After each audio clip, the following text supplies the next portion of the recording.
এই পবিত্র কোরআনের সঙ্গে এই तमाम পৃথিবীর যেই শ্রেণীর মানুষ হয় না কেন, সে হতে পারে মাস্টার, সে হতে পারে ডাক্তার, সে হতে পারে ইঞ্জিনিয়ার, সে হতে পারে গ্রামের একজন প্রভাবশালী লোক, যেই শ্রেণীর মানুষ হয় না কেন, ও আল্লাহর বান্দা বান্দিরা খুব গভীর মনোযোগ।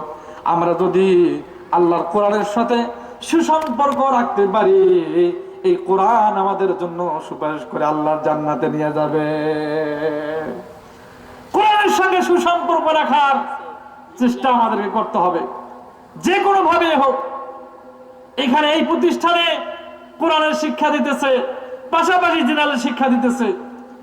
এই প্রতিষ্ঠানে যদি আমরা আজকে কি সহযোগিতা করব? সন্তান দিয়ে। আমার ছোট্ট ছেলে আছে, আমার ছোট্ট মেয়ে আছে, এই সন্তান দিয়ে যদি এই প্রতিষ্ঠানে আমি সহযোগিতা করি, কোরআনের পাশাপাশি জেনারেল শিক্ষা অর্জন হলো, কোরআন সহি শুদ্ধভাবে তেলাওয়াত করতে শিখতে পারলো, নামাজের শিক্ষা জ্ঞান থেকে পেল, এই সন্তান এখান থেকে লেখাপড়া শিক্ষা গ্রহণ করে যখন বড় বড় ইউনিভার্সিটিতে পড়বে, সে যদি ডাক্তার হয়, ইঞ্জিনিয়ার হয়, সে যদি ডিসি সাহেব হয়, তাহলে অবশ্যই অবশ্যই ওই সন্তান একদিন আমাদের সাহেবগঞ্জবাসীর লোকদের জন্য বহুত বড় নিয়ামতের কারণ হবে।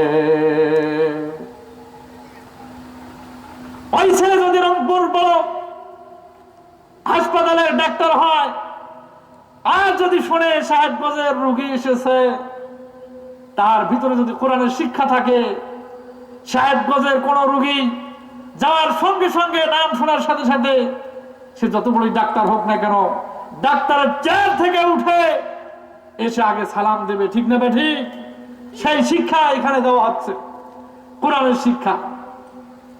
সে এখান থেকে শিক্ষা নিয়ে যাওয়ার পরে যখন উচ্চ পর্যায়ের শিক্ষা অর্জন করে বড় ধরনের সরকারি কর্মকর্তা হবে, ওই সন্তানের দ্বারায় দেশ ও জাতির উন্নয়ন হবে, দেশ ও জাতি তার থেকে উপকার পাবে, দেশ ও জাতি তার থেকে অনেক জিনিস পাবে।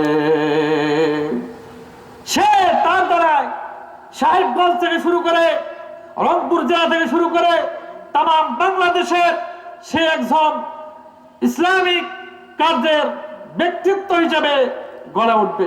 তার দ্বারায় কোনদিন দেশ ও জাতির, কোরআনের, ইসলামের কোন ধরনের কোনো ক্ষতি হবে না। পক্ষান্তরে আপনারা যাদের ছোট ছোট সন্তান আছে, ছেলে মেয়ে, তাদেরকে এই প্রতিষ্ঠানে দিয়ে সহযোগিতা করবেন। এরপরে আমরা মুসলমান হিসেবে আমাদের সন্তান শুধু জন্ম দেয়, মেয়ে হোক ছেলে হোক, কিন্তু মুসলমান হিসাবে আল্লাহর হাবিব সাল্লাল্লাহু আলাইহি ওয়াসাল্লাম বলেন, মুসলমান হিসাবে একজন মানুষের, একজন মুসলমানের, একজন ইমানদারের সন্তান ভূমিষ্ঠ হওয়ার পরে পরে সর্বপ্রথম যে দায়িত্বটি, সেইটি হলো সর্বপ্রথম একটি ইসলামিক সুন্দর নাম তার রেখে দেওয়া। সুন্দর একটি নাম রাখতে হবে ওই সন্তানের। ছেলে হলে সুন্দর নাম রাখতে হবে। হাদিসে পাক খুলে, কোরআনে পাক খুলে অনেক সুন্দর সুন্দর নাম আছে, সেই নামগুলি যাচাই বাছাই করে সুন্দর একটি নাম রাখতে হবে, ছেলে হোক মেয়ে হোক। তারপরে দ্বিতীয় নম্বর দায়িত্ব হলো ওই সন্তানদেরকে আল্লাহ পাকের কোরআন শিক্ষা দিতে হবে, আদব শিক্ষা দিতে হবে। এইগুলি হলো পিতামাতার কর্তব্য। সেই কোরআনের শিক্ষা, আদবের শিক্ষা এই প্রতিষ্ঠানে দেওয়া হয়। তাহলে আপনারা সন্তান দিয়ে এই প্রতিষ্ঠানকে উপকার করবেন। তাহলে আজকে আমরা সন্তানদেরকে ভালো শিক্ষা যেখানে দেওয়া হয় সেখানে না দিয়ে গতানুগতিক যে শিক্ষাগুলি দেওয়া হয় সেখানে দেওয়ার জন্য পিড়াপিড়ি করি, অথচ কোরআনের শিক্ষা থেকে যেখানে দেওয়া হয় সেখানে সন্তান দিতে চাই না। অথচ মুসলমান হিসাবে আল্লাহ পাকের নবী হাদিসে পাকের মধ্যে বলেছেন, ক্বালা রাসূলুল্লাহ সাল্লাল্লাহু আলাইহি ওয়াসাল্লাম, ইন্নাল্লাযী লাইসা ফি জাওফিহি শাইউম মিনাল কুরআন। আল্লাহর হাবিব সাল্লাল্লাহু আলাইহি ওয়াসাল্লাম বলেন, আমার উম্মতের মধ্যে ওই সমস্ত উম্মতের ভিতরে যাদের ভিতরে কোরআনের কিছু অংশ নাই, ওই মানুষটির অন্তর যেন শয়তানের ঘর হয়ে যায়। এই জন্য প্রাথমিক শিক্ষা হিসেবে আমাদের সন্তানগুলিকে এই প্রতিষ্ঠানগুলিতে দিয়ে সহযোগিতা করতে হবে। তারপরে এই প্রতিষ্ঠান থেকে আমাদেরকে কি উপহার দিবে?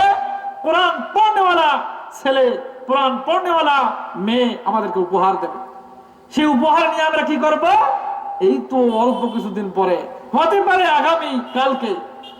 তার কারণ আমরা কেউ জানি না আজরাইল কখন মৃত্যুর চিঠি নিয়ে, মৃত্যুর পরোয়া নিয়ে, মৃত্যুর চিঠি নিয়ে কার ঘর দরজায়, কার ব্যবসা প্রতিষ্ঠানে, কার স্কুলের দরজায় কখন গিয়ে দাঁড়ায় আমরা কেউ জানি না। আজরাইল দায়িত্ব পালন করতেছে, মৌতের চিঠি নিয়ে দাঁড়িয়ে আছে। আজকে সাহেবগঞ্জের আব্দুল কাদের তার পিতা হঠাৎ করে সে উপস্থিত হয়ে যাবে।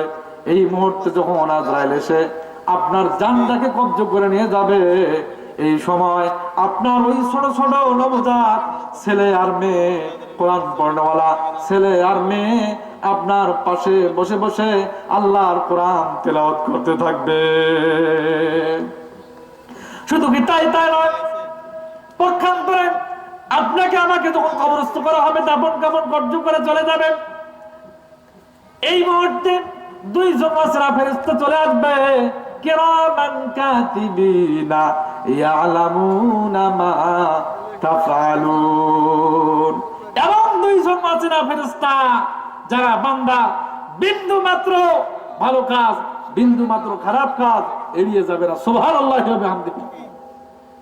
ছোট থেকে ছোট, বড় থেকে বড় কোন কাজ কি এড়িয়ে যাবে না। ও যুবক ভাইরা, আজকে আমরা কি করতেছি? কোথায় গোপনে, রাতের অন্ধকারে, আড়ালে, বিছানার নিচে, কম্বলের নিচে, মোবাইলে কি করতেছি? দুনিয়ার কেউ না জানলে একজন জানে। তিনি কে? কথা বলেন না কেন ভাই? লোক অল্প হলে তো কথা বলতে হবে। তিনি কে? আল্লাহ। আল্লাহ তাআলা কেমন জানেন? কতটুক জানার ক্ষমতা রাখেন? আল্লাহ তাআলা কোরআন কারীমের মধ্যে বলেন, ইন্নাহু আলিমুম বিযাতিস সুদূর। ও তখন দুনিয়ার মানব মণ্ডলী, তোমরা আল্লাহ তাআলার প্রতি কি রকম বিশ্বাস স্থাপন করো জানার ব্যাপারে, দেখার ব্যাপারে। আল্লাহ তাআলা বলেন, ও বান্দা, তুমি উপরে যা দেখো তা নিয়ে বিচার আদালত করো, কিন্তু আমি রব এমন মালিক, তোমার অন্তরের ভিতরে কি কল্পনা জল্পনা, কি চাওয়া পাওয়া পৃথিবীর কেউ না জানলেও আমি রব আল্লাহ তা জানি। সুবহানাল্লাহ। আল্লাহ তাআলা তা জানেন। এই জন্য কোরআনের সঙ্গে আমাদেরকে সুসম্পর্ক রাখার দরকার আছে না নাই? কোরআনের সাথে সুসম্পর্ক রাখতে হবে। ভারতবর্ষের মধ্যে একটি প্রতিষ্ঠান, ইসলামিক স্কলার, সবচেয়ে বড় ইসলামিক বড় প্রতিষ্ঠান দারুল উলুম দেওবন্দ মাদ্রাসা। সেই দারুল উলুম দেওবন্দ মাদ্রাসার প্রিন্সিপাল সাহেবের ছেলে হযরত মাওলানা সাদ মাদানী রাহমাতুল্লাহ আলাইহি, ওনার এক মালফুজাত কিতাব বই লিখেছেন। সেই বইয়ের মধ্যে একটি ঘটনা উল্লেখ করেছেন যে ভারতবর্ষের দেওবন্দ মাদ্রাসা থেকে 3 কিলোমিটার দূরে একটি মহল্লা আছে, গ্রাম আছে, অত্যন্ত মূর্খের মহল্লা। বর্তমান দেওবন্দ ভারতের কথা বাদেই দিলাম, আমাদের মহল্লাগুলির অবস্থা তো অত্যন্ত নাজুক, ঠিক না ঠিক? একজন মুয়াজ্জিন বের হয়ে গেলে আরেকজন মুয়াজ্জিন পাওয়া কঠিন ব্যাপার, ঠিক না ঠিক? একজন মানুষ মারা গেলে তাকে গোসল দেওয়ার লোকের অভাব, একজন মানুষ মৃত্যুবরণ করার পর কবর খনন করার লোকের অভাব। আমাদের মহল্লায় অবস্থা। তুমি ওনার ঘটনা নিয়ে আসতেছে, ওই মাদ্রাসা থেকে 3 কিলোমিটার দূরে একটি এলাকা, এমন মূর্খ বসবাস যে একজন মানুষ মারা গেলে সেই মানুষকে যে কবরস্থ করবে, কবর খনন করবে, গোসল দিবে কোন তরিকায়, কোন নিয়মে, এই পদ্ধতি ওই এলাকার মানুষ কেউ জানে না। হঠাৎ করে একজন আল্লাহর বান্দা মারা গেছে।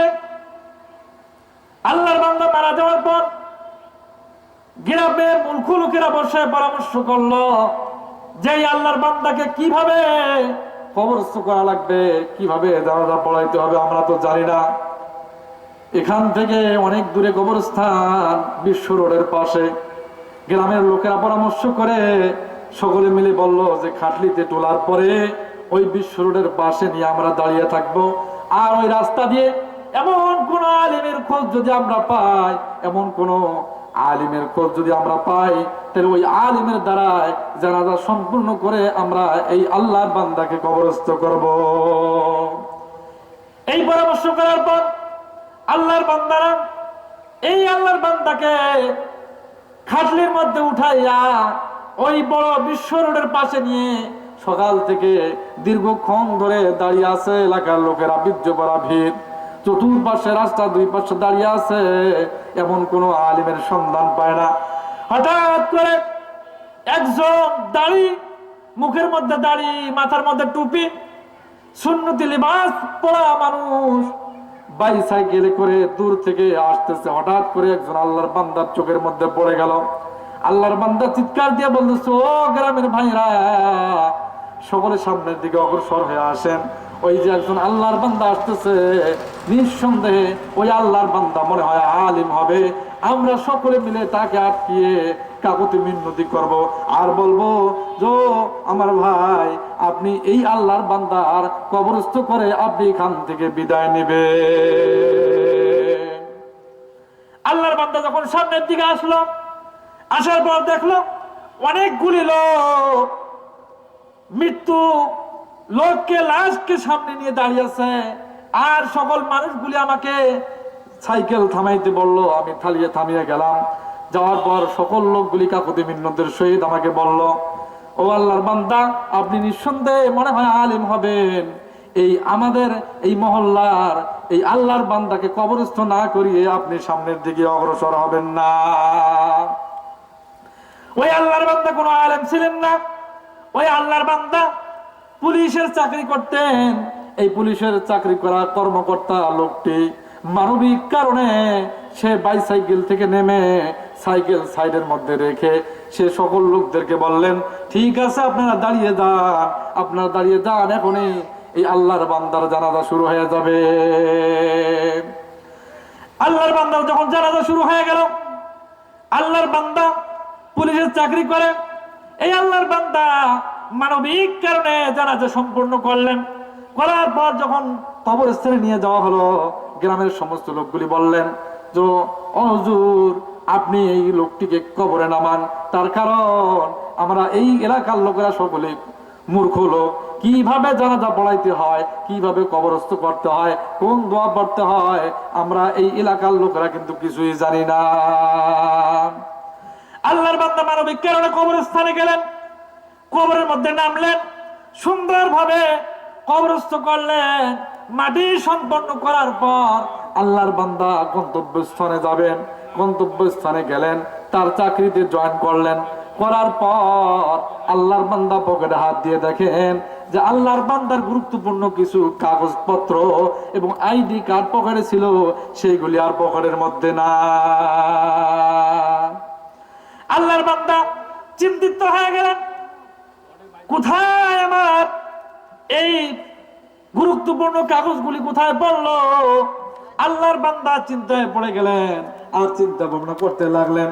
নিঃসন্দেহে আমার মন বারবার বলতেছে, যখন ওই লোকটিকে কবরস্থ করে কবরের মধ্যে আমি নামি, মনে হয় আমার এই গুরুত্বপূর্ণ কাগজগুলি ওই আল্লাহর বান্দার কবরের মধ্যে ভিতরে আটকে পড়ে গেছে। আল্লাহর বান্দা ওই গ্রামের দিকে ফিরে আসলেন।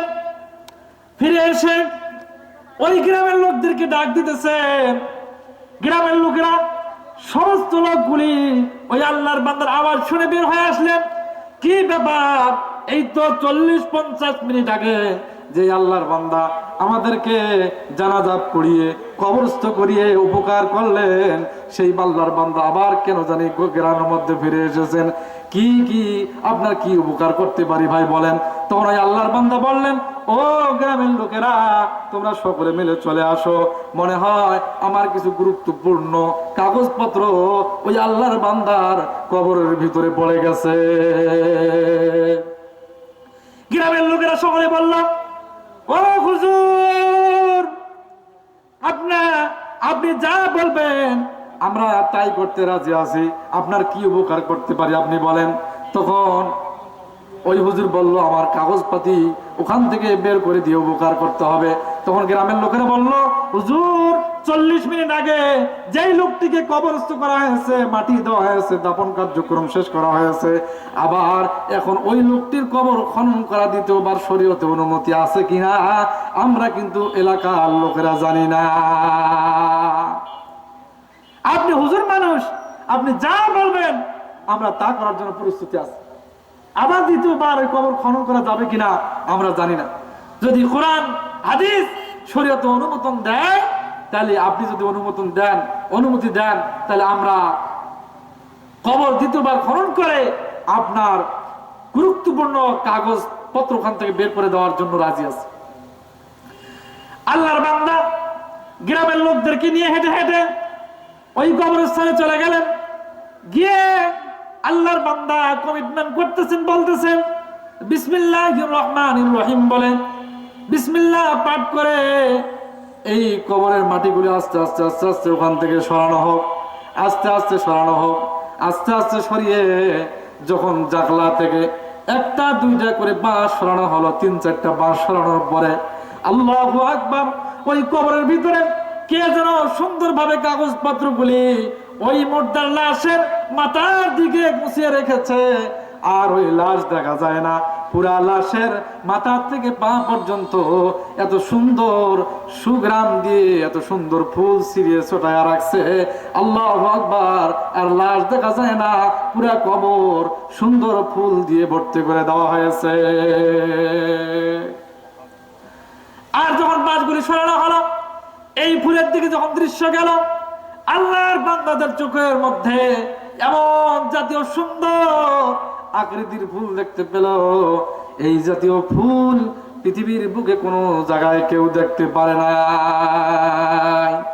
এত সুন্দর ঘ্রাণ কবর থেকে বের হলো, যেই জাতীয় ঘ্রাণ এই পৃথিবীর কোন মানুষের নাকে কোনোদিন লাগে না। আল্লাহর বান্দা উপর থেকে কমিটমেন্ট করতেছেন, বলতেছেন যে অমুক বান্দা তুমি এখানে নামো, নামিয়ে আমার কাগজপত্রগুলি দাও, আর দ্রুত গতিতে এই আল্লাহর বান্দার কবরটাকে সুন্দর করে দাও, পূর্বের নাই বাঁশগুলিকে সুন্দরভাবে করে দাও, তারপরে সুন্দরভাবে উপরে মাটি দিয়ে সুন্দরভাবে মিশিয়ে দাও, পূর্বে যেরকম কবর ছিল ওরকম করে দাও। আর এই গ্রামের লোকেরা এই যে ব্যক্তি মৃত্যুবরণ করেছে, এর বাড়ি এর বংশধর থেকে কোনো আল্লাহর বান্দা যদি দুনিয়াতে বেঁচে থাকে, তার কাছে তার বাড়িতে আমাকে নিয়ে যাও। গ্রামের লোকেরা সকলের চোখ দিয়ে কান্নার রোগ বাড়তেছে, আর সকল মানুষগুলি বলতেছে ও আল্লাহর বান্দা, এই লোকটি এমন একজন লোক ছিল, পুরা মহল্লার লোকেরা আমরা মূর্খ লোক, তার মধ্যে মারাত্মক মূর্খের লোক ছিল এই লোকটি এমন মূর্খ ছিল যে নিজের হাত দিয়ে একটা সাইন করবে, দস্তখত করবে, এই শক্তি সামর্থ্য ছিল না। কিন্তু আল্লাহর বান্দা এই জমিনে কেউ নাই, মা বাবা সন্তানাদি সকলে মারা গিয়েছে, কিন্তু আমাদের খেলে আমাদের ধারণায় একজন সন্তান আছে, একজন মেয়ে সন্তান আছে, ওই মেয়েটাকে সে বিয়ে দিয়ে অন্যের ঘরে রেখেছিল, সেই সন্তান এখন তার বাড়িতে এসেছে। এই আল্লাহর বান্দার দুনিয়াতে কেউ বেঁচে নাই, সকলে মৃত্যুবরণ করেছে, একজন সন্তান আছে, মেয়ে সন্তান। আল্লাহর বান্দা বলল এই গ্রামের লোকেরা ওই মেয়ের কাছে আমাকে নিয়ে চলো, তার ঘর তার বাড়ি কোনটা, তার বাড়ি কোথায়, আমাকে নিয়ে চলো। আল্লাহর বান্দারা এই পুলিশের চাকরি করা কর্মকর্তা লোকটিকে আস্তে আস্তে তার বাড়িতে নিয়ে গেল, মহল্লায় নিয়ে গেল। বাড়ির সামনে গিয়ে এই পুলিশের চাকরি করে এই আল্লাহর বান্দা দরজায় নক করে সালাম দিয়ে বলল এই বাড়িতে কে আসো? বাড়ির থেকে একজন মহিলা মানুষের কণ্ঠে আওয়াজ আসলো যে আঙ্কেল, আমি শুধু তার সন্তান, একজন মেয়ে সন্তান দুনিয়াতে বেঁচে আছি, কি বলবেন বলেন। তখন আল্লাহর বান্দা বলল, ওগো মা, আপনার বাবা এই তো 40-50 মিনিট আগে কবরস্থ করা হলো। ও মা, একটা বিতর্কত কথা তুমি আমাকে আজকে জানিয়ে দিবে, কি কথা বলেন আঙ্কেল? তখন আল্লাহর বান্দা বলল যে তোমার বাবা এমন কি আমল করত, এমন কি সুসম্পর্ক আল্লাহর সঙ্গে রেখেছিল, এমন কি গোপনীয় আমল করত, ও মা দয়া করে তুমি একটু আমাকে বলে দাও। তোমার বাবা দুনিয়াতে বেঁচে থাকা অবস্থায় এমন কি আমল করত, এমন কোন গোপনীয় প্রকাশ্য যদি আমল থাকে একটু দয়া করে তুমি আমাকে বলে দাও। আল্লাহর বান্দী বলল, আঙ্কেল আমার জানা মতে আমার বাবা অত্যন্ত মূর্খ লোক ছিল। সকাল থেকে সন্ধ্যা পর্যন্ত মাঠে ঘাটে কাজ করত। কাজ করতে করতে আমার বাবা জীবনকে ব্যয় করে ফেলছে। তেমন কোনো গুরুত্বপূর্ণ আমল করত না। তবে আমার মনের মধ্যে একটা কথা বারবার জাগ্রত হয়, আমার বাবা সকাল থেকে সন্ধ্যা পর্যন্ত মাঠে ঘাটে কাজ করার পরে সন্ধ্যার সময় যখন মাঠ থেকে কাজ করে বাড়িতে ফিরতো, ওই যে বাড়ির সামনে একটি পুকুর দেখা যায়, ওই পুকুরের পাশে গিয়ে হাত মুখগুলি সুন্দরভাবে ধুইতো, গোসল করত। গোসল করার পরে মাগরিবের পরে আমার বাবা আমার পিতা ওই আমাদের ঘরের মধ্যে ওই তাকের মধ্যে একটা বই সুন্দরভাবে কাপড় দিয়ে পেঁচানো আছে, ওই বইটা নিয়ে প্রতিদিন একবার করে চুমু খাইতো, বুকে লাগাইতো, পড়তে পারতো না, আর ওই বইয়ের পৃষ্ঠাগুলো উল্টাইতো আর পৃষ্ঠার দিকে তাকাইতো আর চোখ দিয়ে অঝর নয়নে পানি বের করতো।